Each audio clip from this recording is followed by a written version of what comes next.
Hey curl lovers, my name is Kanisha Tillman and I am the owner of Tutus and Tennis Shoes. Tutus and Tennis Shoes is a hair care education company.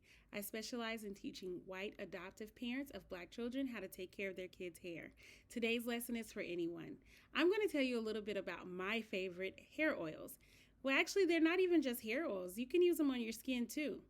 So my number one favorite of all time is shea butter. I can't go a day without using my shea butter. And actually, I use it more so on my skin than my hair. I lather up my skin as soon as I get out the shower while it's still damp, and it seems to keep my eczema away.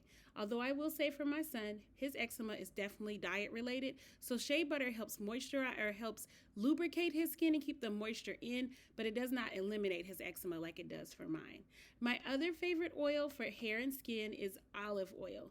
During the winter, when I get a little extra dry, I'll add a couple of lids full of olive oil to the bathtub. You can also do a pre-poo with olive oil. Now, if you're really interested in the best oil for hair, go to my website, which is tutustennisshoes.com, and look for the Magic 3. That's my time, but I still want to tell you a little bit more about the Magic 3. Okay, so the Magic 3 is a blend of great oils and some essential oils that will help retain the moisture and help encourage growth. Okay, I'm not going to hold you too long. I'll catch you guys next time.